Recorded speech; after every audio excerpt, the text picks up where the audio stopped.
After many years of therapies, parents get stuck. बच्चों में skills develop हो चुके हैं थेरेपीज के दौरान, वो सारी चीजें अपनी करने लगे हैं। एक्टिविटी ऑफ डेली लिविंग में भी उन्हें ब्रशिंग, फीडिंग और टॉयलेटिंग वगैरह आ चुका है।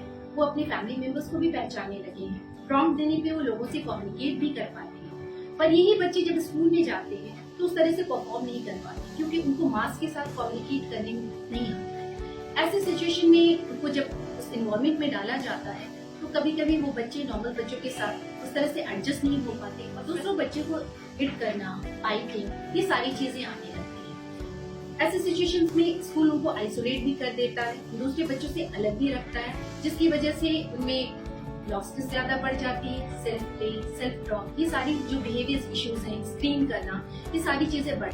ऐसे सिचुएशन में क्या किया जाए?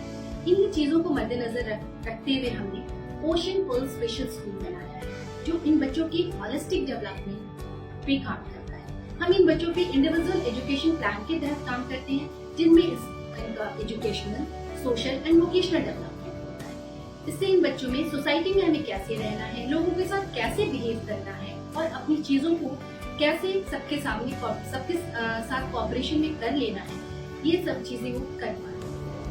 जैसा हम सब जानते हैं कि थेरेपीज के अपने लिमिटेशंस होते हैं। एक लेवल के बाद बच्चे जाकर के वहीं रुक जाते हैं। उनमें स्किल्स को तो ले आते हैं, पर उसको ऑर्गेनाइज और स्ट्रक्चर नहीं कर पाते। इस चीज़ को एक ऑर्गेनाइज और स्ट्रक्चर्ड एनवायरनमेंट में डालना बेहद ज़रूरी होता है, जो हम एक हॉलिस्टिक अप्रोच जिसमें कि हम सारी चीज़ों को बच्चों को दे सकें, जिसमें occupational therapy, speech therapy, special education, music, art and craft, behaviour, सब चीज़ को हम लोग एक हॉलिस्टिक अप्रोच में उन बच्चों को दें ताकि उनका ओवरऑल डेवलपमेंट हो सके। हमारे स्कूल में स्कूल रेडीनेस प्रोग्राम भी होता है। वैसे बच्चे जो कि कम प्रॉब्लम में है पर स्कूल में वो एडजस्ट नहीं कर पाते जस्ट बिकॉज कि उनमें सिटिंग टॉल बिहेवियर नहीं है। तो ऐसे सिचुएशन में हमारा स्कूल रेडीनेस प्रोग्राम भी करवाता है ताकि ये बच्चे नॉर्मल स्कूल में जा सकें।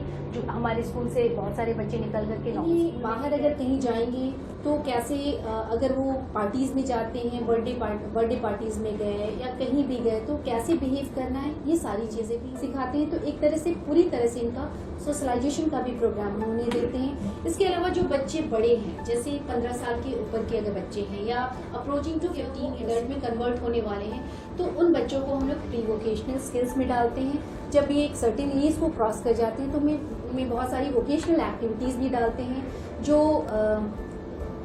नॉर्मल जो हमारा day to day life activities है, जिसमें हम लोग कुकिंग, कैसे हमें कपड़े फोल्ड करना है, कपड़े पहने, ये सारी चीज़ें हम लोग अपने स्कूल के प्रोग्राम में इंडिविजुअल एजुकेशन, हम अपने स्कूल के माध्यम से इन बच्चे और बच्चियों को गुड टच और बैड टच के बारे में बताते हैं।